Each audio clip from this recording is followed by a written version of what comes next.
These phones aren't about value. Big, bold, beautiful beasts.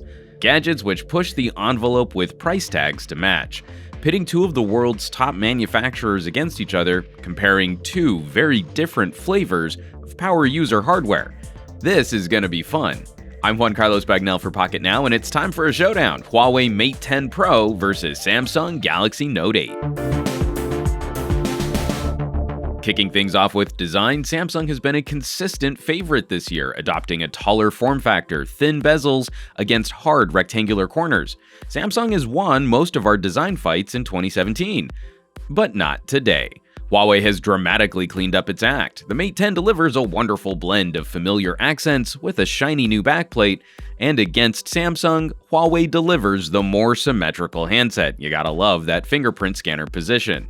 But switching to the tech inside, few companies can face the onslaught of hardware crammed inside the Note, an everything in the kitchen sink approach to building a phone. Both devices have top-tier internals and enhanced water resistance. Samsung just has more stuff: wireless charging, iris scanning security, upgradable storage, and of course, the mighty S Pen. Huawei fights back with dual SIM card support, stereo speakers, and the niche favorite IR blaster, but Sammy just plain packs more in with fewer hardware omissions. Display size and resolution just reinforce that debate. There's nothing wrong with rocking a 1080p screen. It's more than adequate to get you through your day, so much so that Samsung ships their phones downscaled to 1080p out of the box.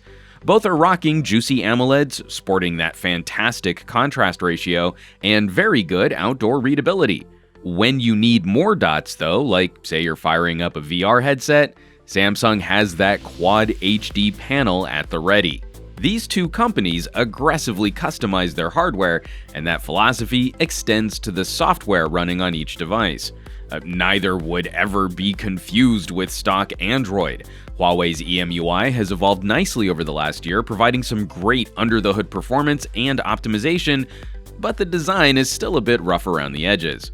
Samsung's aesthetic manages to land closer to stock Android, but on top of those more familiar elements, the Note also tacks on two additional customizable interfaces: edge controls for one-thumb interactions and the S Pen Air menu for stylus control. Anticipating three distinctly different usage methods. It's flexible, but that means there's more stuff running on your phone at any given time. And we do have to give the Mate props for arriving with Android Oreo out of the box. Samsung not known for delivering the fastest updates, even on pricey devices. Both phones are top-tier performers. Comparable raw power between the Kirin 970 and Qualcomm 835 when looking at benchmarks, though in my experience, Huawei manages to age better over time. Marketing, machine learning, optimization, and better garbage collection. After using the Mate 9 nearly every day since its launch, we're inclined to believe those marketing claims, and I'm already experiencing the occasional concerning twitch or stutter on my Note that I might need to wipe it out soon and just restart fresh. One of the more nuanced aspects of this comparison, both phones sporting dual cameras on the back, but the philosophy behind those cameras could not be more different. Samsung opting for their first standard lens plus zoom option, Huawei further evolving the Leica matched lenses with color and monochrome sensors. Sammy delivers the better all-rounder in our tests: lightning-fast autofocus, smoother video, and crowd-pleasing color saturation. Huawei's solution, by contrast, is the better specialist camera, the more photographic solution, and with a more camera-like layout for controls and settings. The Mate 10's matched sensors can deliver some significant benefits for the fun features we all demand on flagships now. Portrait mode, for example. Huawei doesn't crop in the photo, and the effect can be applied from a broader range of distances. Samsung followed Apple's lead here, using the smaller zoom sensor with the smaller aperture, which is pretty terrible at soaking up light when indoors or at night. Huawei has no problems using these software blurring features in any lighting conditions where the cameras would work normally.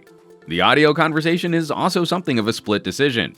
We certainly appreciate the dual speaker setup on the Mate over the mono bottom firing speaker on the Note.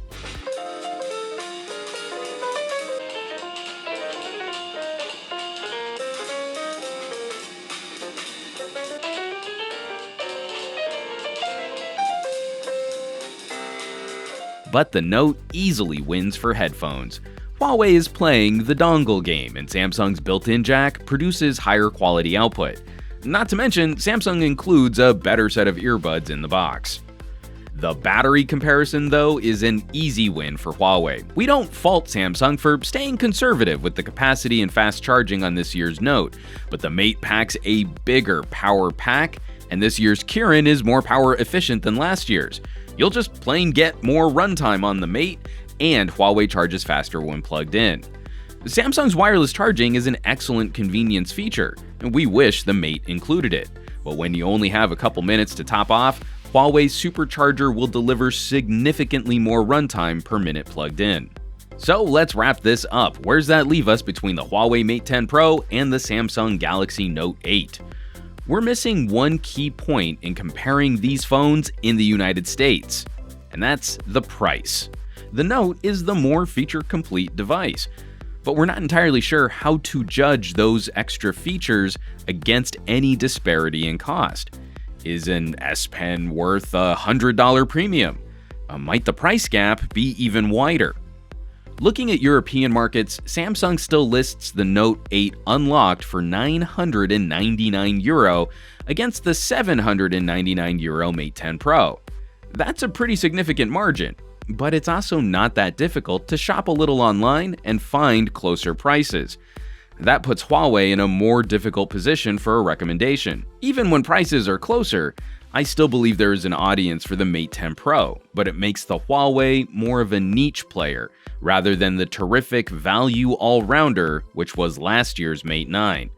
Now we're all waiting to see what price tag this phone arrives with when it finally lands in North America. And which phone would win your cash? Drop us a comment down below. Let's chat. As always, thanks so much for watching. Be sure to subscribe to this channel for more comparisons like these and help us out with a share on your favorite social networks. For Pocketnow, I'm Juan Carlos Bagnell, some gadget guy on Twitter and Instagram, and I will catch you all on the next video.